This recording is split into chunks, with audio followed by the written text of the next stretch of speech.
mempelajari sejarah Nabi Muhammad sallallahu alaihi wasallam itu adalah aslun min usuliddin atau aslun min usulil iman. Mempelajari tentang Nabi Muhammad itu adalah asal pondasi utama di antara pondasi-pondasi keimanan atau agama. Terlebih ketika kita, karena saat ini bulan Rajab adalah mempelajari bagaimana Nabi Muhammad sallallahu alaihi wasallam diisrakan dan dimi'rajkan. Nah, ini perlu kita pelajari sama-sama. Paham? Karena mukjizat Nabi ini kalau diceritakan, maka cahaya daripada cerita mukjizat itu akan menjadi penerang kepada hati setiap orang yang mempelajari tentang Nabi Muhammad. Salah satu contoh misal gini, auladi. Di dalam kitab Asy-Syifa lil Imam Qadhi Iyadh. Jadi kitab Asy-Syifa ini karangan Al-Imam Qadhi Iyadh. Ya. Ustaz baca ibaratnya. Wa kana Mu'awwadh ibn Afra radhiyallahu anhu ya'ti ila Rasulillah sallallahu alaihi wasallam. Jadi ada sahabat Nabi namanya Mu'awwidh ibn Afra. Namanya siapa? Mu'awwidh. Ingat-ingat, catat ente. Sahabat itu namanya Mu'awwidh ibn Afra. Cerita ini ada dalam kitab Asy-Syifa karangan Al-Imam Qadhi Iyadh. Mu'awwidh ibn Afra diceritakan ya'ti ila Rasulillah. Ata ya'ti fi'il mudhari', artinya ya'ti apa? Datang. Ya'ti datang siapa? Mu'awwidh ibn Afra. Datang ke mana? Ila Rasulillah. Datang Mu'awwidh ibn Afra ini kepada Rasulullah SAW. Kapan datangnya walidi? Yauma Badrin, pada hari perang Badar. Jadi Mu'awwidh ibn Afra ini ikut hadir perang Badar, datang kepada Nabi Muhammad. Tapi apa yang terjadi ketika datang? Wa qad quti'at yaduh. Tangannya itu telah apa kalau bahasa kita buntung. Tangannya itu buntung. Kenapa? Karena sudah ditebas oleh pedang sampai tangannya jatuh. Jadi Mu'awwidh ibn Afra ini ya'ti ila Rasulillah sallallahu alaihi wasallam. Alhamdulillah wa qad quti'at yaduh. Jadi tangannya dibawa, ibarat begini. Ini tangannya dibawa tangannya. Ente bayangin coba.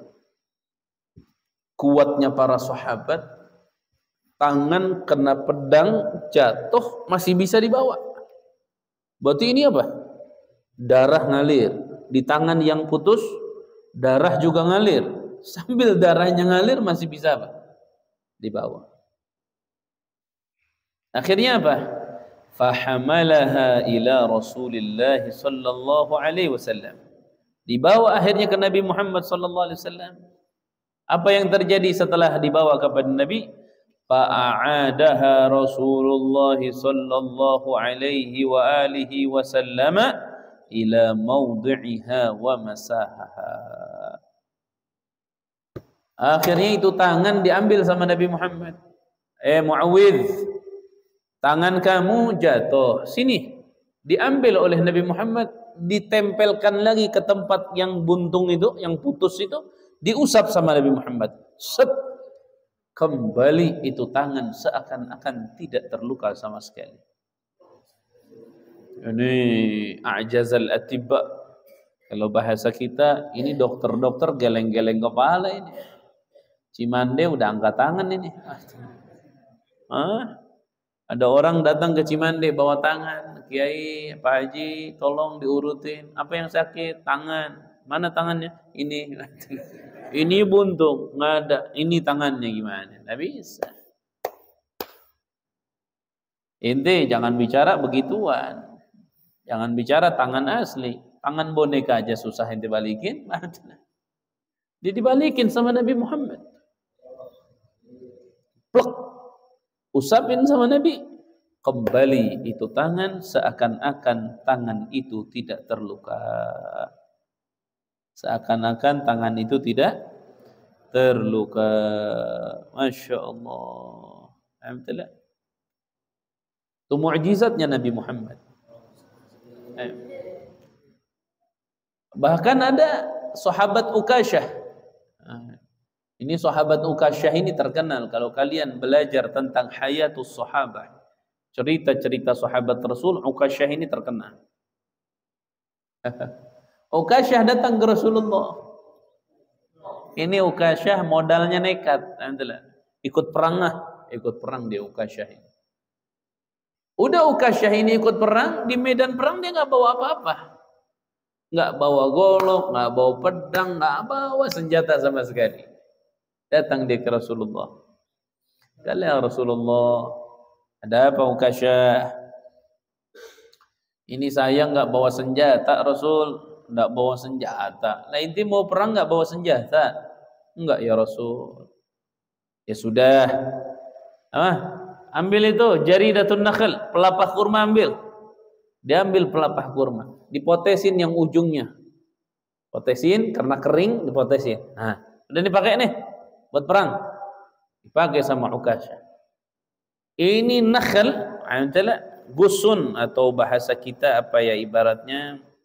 Gusun itu pelapah dari kurma ini. Kana sayfan fi yadi Ukasyah.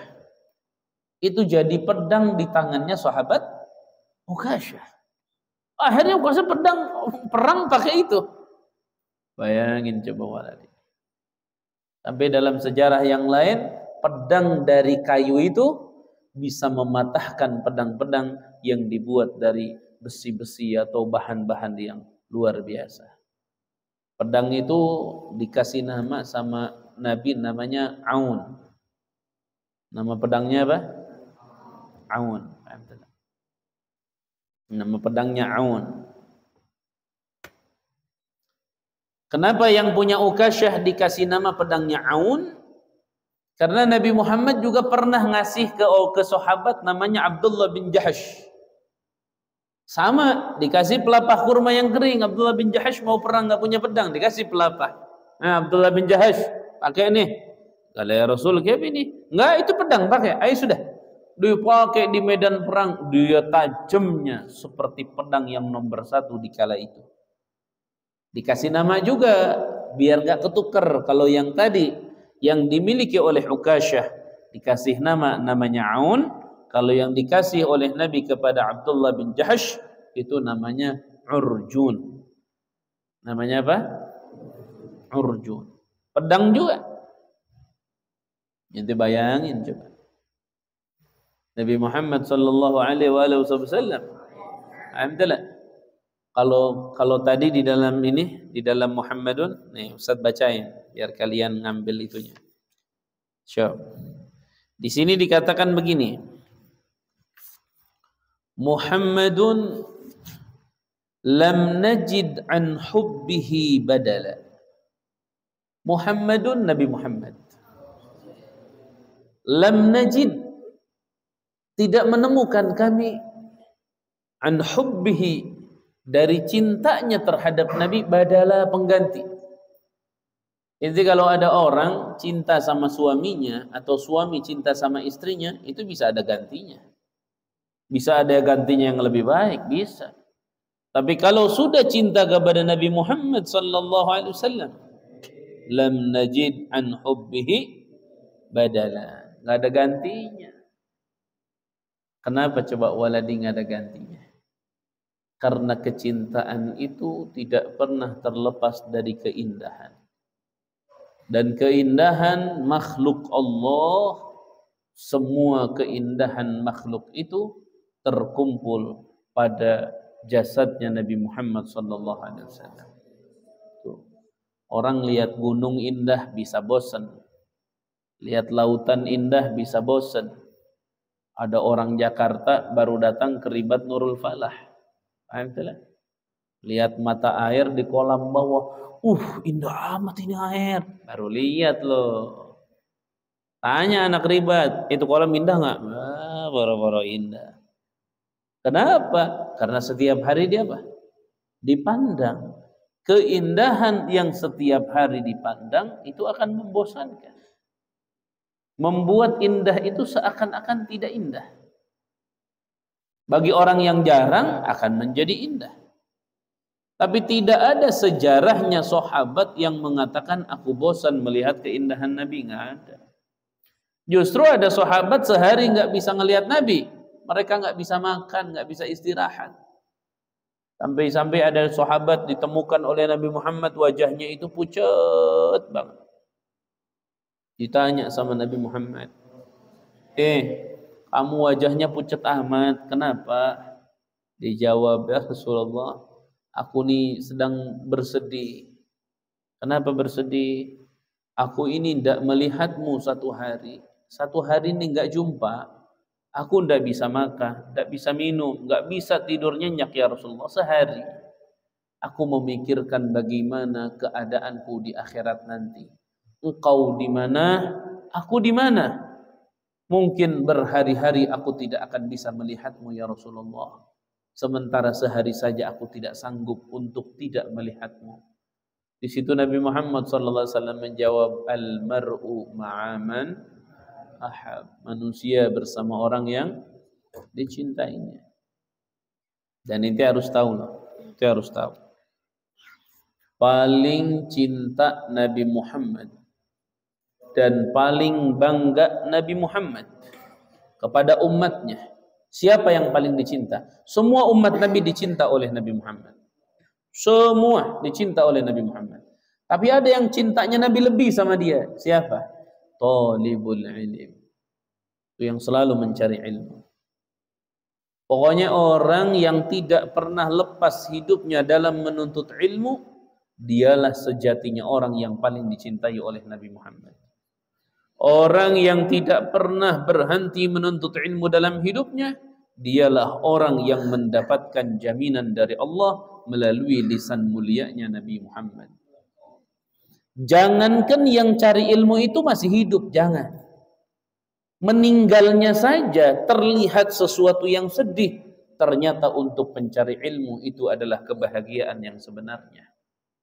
Coba Ustaz nyatat beberapa hadis waladi. Di antaranya contoh gini.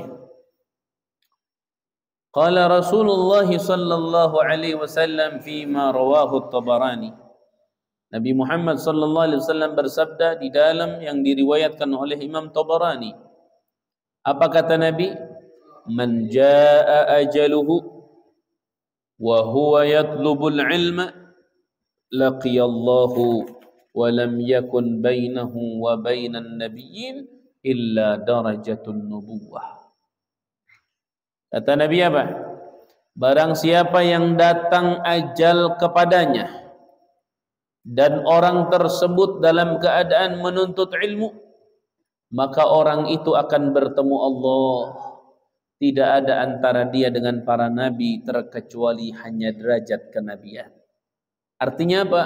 Kalau ibarat para nabi di sini, pencari ilmu itu di bawahnya persis langsung. Jadi tidak ada lagi jarak antara nabi-nabi dengan siapa? Dengan orang-orang yang menuntut ilmu. Oh, hati-hati ente. Sampai Nabi Musa alaihissalam menangis. Nabi Musa ketemu Nabi Muhammad pada saat Isra Mi'raj. Alaihimus salatu wassalam. Baik, sana. Nabi Muhammad sallallahu alaihi wasallam bertemu dengan Nabi Musa wa huwa yabki. Menangis Nabi Musa alaihi salam. Faqila lahu wa ma yubkika ya Musa. Ditanya nih Nabi Musa alaihissalam, wa ma yubkika, kalau bahasa kita, apa sebabnya engkau menangis? Atau apa yang membuat engkau menangis? Apa kata Nabi Musa? Ini ada nabi yang paling muda, maksudnya ke Nabi Muhammad. Ini ada nabi yang paling muda dari umatnya. Begitu banyak yang masuk Islam. Mohon maaf, begitu banyak yang masuk surga, melebihi daripada umatku, kata Nabi Musa. Maksudnya kenapa Nabi Musa menangis? Bangga melihat sosok Nabi Muhammad. Gimana sih kalau kita lihat bangga? Oh ya Allah, nangisnya tuh nangis bahagia, nangis ingin seperti orang yang mulia tersebut mendapatkan kemuliaan dari Allah dengan banyaknya umat Nabi yang masuk surga. Muncul pertanyaan, kenapa umat Nabi masuk surganya lebih banyak? Ente tahu? Karena ada orang-orang dari umat Nabi yang Allah berikan kepadanya kewenangan untuk mengajak orang lain ke surga. Kalau inti bertanya siapa orang-orang tersebut yang memiliki kewenangan dari Allah, izin dari Allah untuk membawa orang lain ke surga? Jawabannya satu. Siapa? Talibul ilm. Para pencari ilmu. Ahli ibadah ketika mau masuk surga, enggak udkhul jannah. Masuk inti ke surga sudah, masuk. Giliran ahli ilmu ketika masuk surga berhenti ahli ilmu. Ada apa ya Allah? Kenapa diberhentikan saya? Coba kamu cari 70 dari sahabatmu, orang yang kau dekat, engkau bawa. Akhirnya ahli ilmu itu ngomong 70 sedikit ya Allah, bisa ditambah enggak? Ya udah 7.000 ditambah. Masih kurang ya Allah, ya udah 70.000. Allahu Akbar. Talibul ilm, mencari ilmu awal. Makanya santri itu harus sering murojaah tentang itu. Agar apa? Agar terus sadar bahwa dirinya ada dalam nikmat yang paling besar. Kalau orang lain bisa mendapatkan sesuatu yang membanggakan diri mereka, sampai mereka bisa terbang ke Amerika, ke Inggris, kemana, maka kalian jangan pernah iri dengan hal tersebut. Kalian jangan pernah berkecil hati. Kalian harus sadar bahwa kenikmatan terbesar dari Allah ketika seorang hamba giat mencari ilmu. Tapi ilmunya yang manfaat untuk orang lain, untuk dirinya sendiri. Contoh yang kedua apa? Perhatikan. Wa qala Rasulullah sallallahu alaihi wasallam, dan bersabda Rasulullah sallallahu alaihi wasallam. Apa kata Rasul? Idza ja'al mautu li talibil ilmi wa huwa ala hadzal hali mata wa huwa syahid. Apabila ajal datang kepada orang yang mencari ilmu dan dia mati dalam keadaan semangat menuntut ilmu, mata wa huwa syahid, maka orang tersebut mati dalam keadaan syahid. Rawahu Al-Bazzar, telah meriwayatkan kepada hadis ini Al-Bazzar, Imam Bazzar. Coba bayangin itu. Kenapa sampai demikian? Karena saking dicintainya talibul ilmi. Ada lagi yang terakhir. Kata Nabi, man ja'ahul maut wa huwa yatlubul ilm. Barang siapa yang datang kematian padanya dan dia sedang mencari ilmu, liyuhyi bihil islam, tujuan dia mencari ilmu untuk menghidupkan Islam, fabainahu wa bainan nabiyyina darajatun wahidah fil jannah. Maka jarak antara pencari ilmu, jarak antara mereka dengan para nabi, darajatun wahidah, itu 1 derajat. Ibaratnya kalau para nabi ada di derajat ke-10 ibaratnya, maka talibul ilm ada di derajat ke-9. Syuf, ini kenikmatan dari Allah. Makanya auladi barakallahu fikum, kalian talibul ilm harus lebih sadar, lebih giat lagi, lebih ta'awun lagi. Biarin mereka yang melakukan hal-hal sampai mengejar dunia dan seterusnya, biarin. Karena mungkin mereka lah yang akan memperkuat dakwah kalian ke depan. Jangan pernah menyinyir, jangan. Jangan pernah menghina-hina. Apa dia cari dunia aja, mendingan kayak ana cari ilmu. Nggak boleh. Kenapa? Karena barangkali orang yang semangat sedang berbisnis, sedang bekerja, sampai mereka lupa dengan akhirat, barangkali mereka adalah orang-orang yang kelak hidayahnya dari Allah, sebabnya adalah kita. Sehingga mereka akhirnya jadi penguat di dalam langkah dakwah kita. Apakah ente lupa dengan cerita Sayyidina Umar bin Khattab? Nabi Muhammad ketika mendengar Umar bin Khattab, emangnya Nabi Muhammad menyinyir?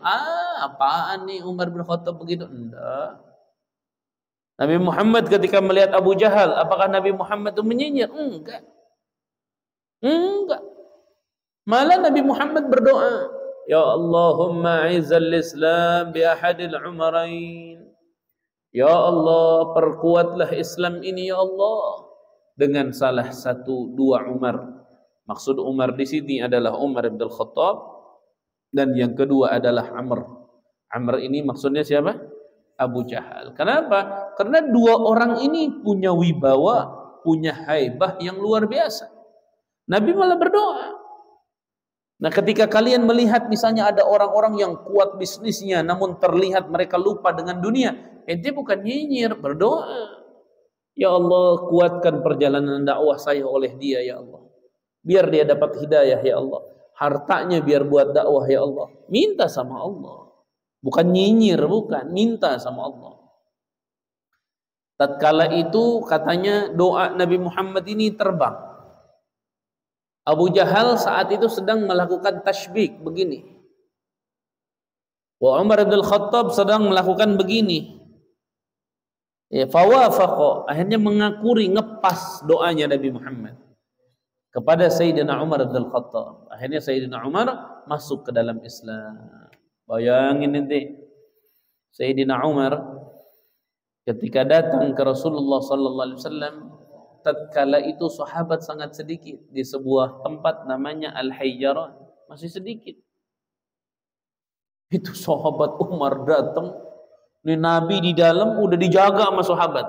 Ada apa ini? Kok ada apa? Ini ya Rasul, Umar bin Khattab datang kemari ya Rasul.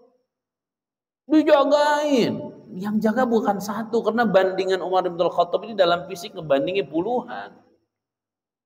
Ini udah ngalahin siapa preman di kita? Nggak ada preman di kita yang ngalahin puluhan siapa? Nggak ada. Akhirnya apa yang terjadi? Pas masuk Sayyidina Umar, sahabat jagain, Nabi Muhammad tersenyum. Waduh, hebatnya talibul ilm. Udah, buka. Pas dibuka Sayyidina Umar maju, kirain sahabat mau nyerang Nabi Muhammad. Kirain sahabat ini Umar nih mau mukul Nabi Muhammad. Ngegedebruk nangis.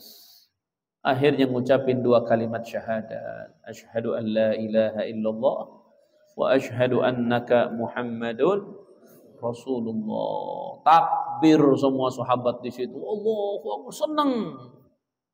Disitulah akhirnya salat yang tadinya ngumpet-ngumpet, kata Sayyidina Umar, enggak. Salat ini adalah perkara yang benar. Enggak usah diumpet-umpet. Ayo di depan Ka'bah. Salat di depan Ka'bah. Wah, kafir udah mulai ngelirik nih. Beraninya ini kelompoknya Muhammad di depan Ka'bah menontonkan, memperlihatkan. Wah, ini mesti kita serang ini. Pas dilihat di ujung, jangan itu. Ada siapa? Umar bin Khattab. Mundur semuanya. Akhirnya ketika itu banyak yang masuk Islam dengan masuk Islamnya Umar bin Khattab. Lihatin cara Nabi Muhammad. Jadi ente kalau ngelihat ada preman, ngelihat ada orang cinta dunia mati-matian sampai lupa ibadah, jangan dinyinyir, jangan dihina-hina, jangan. Doakan biar mereka dapat hidayah dan minta kepada Allah biar mereka jadi orang yang memperkuat dalam perjalanan dakwah kita. Hari itu ente punya kampung, di mana ente mau tinggal? Di kampung sana. Ada nggak orang-orang kaya, preman-preman? Ada. Tiap malam ngedoa itu aja. Ya Allah, si Jajang mudah-mudahan jadi tangan kanan anak ya Allah. Alhamdulillah. Karena si Jajang benar miskin ya Allah, tapi tenaganya, haibahnya, kepremanannya, manfaat ya Allah si Jajang. Alhamdulillah. Minta sama Allah. Ya Allah, si Panjul nggak pernah sholat, aneh lihat mabok mulu, duitnya banyak, dihambur-hamburin. Ya Allah, kesian si Panjul. Kasih hidayah ya Allah, biar jadi penguat di dalam perjalanan dakwah aneh ya Allah. Bangun majlis, bangun pondok, bangun ya Allah. Panjul biar dapat hidayah ya Allah. Panjul biar dapat hidayah ya Allah. Panjul biar doain si Panjul sampai 40 kali. Panjul, panjul, panjul, panjul, panjul. Ya Allah, kasih hidayah si Panjul. Ya Allah, kasih itu Panjul. 40 hari ente berdoa, si Panjul datang nangis-nangis. Ustaz, ana mimpi terus antum. Kenapa, Jol? Dan ane pengen tobat, ane maksiat, ane begini. Baik enggak tuh? Baik enggak begitu? Ane punya harta total ada 30 miliar, udah 15 miliar buat Pak Ustadz aja. Allah. Udah jual dah, yang 15 miliar jangan buat aneh, buat pondok aja. Beli tanah. Bangunin Jol, bangun. Ente nanti mati dikubur di sana Jol. Ustaz, udah. Ayo siapin mobil buat tanah, siapin mobil. Yuk kita dakwah. Masuk ke kampung, bagi-bagi sembako, ajari wujud kidam bako, mukhalafatul lil hawadith, qiyamuhu bi nafsihi wahdaniyat, qudrat iradat.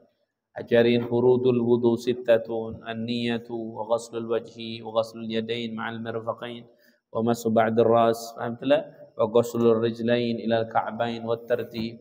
Ajarin mandi junub, ajarin menghilangkan najis, kenalkan air mutlak, kenalkan air mutanajjis, kenalkan air mutaghayyir, terus pelan-pelan. Akhirnya apa? Kita dengan mereka ada dalam hidayah. Baik, ayo wallahu a'lam bissawab. Al-Fatihah bil qabul wa tamami kulli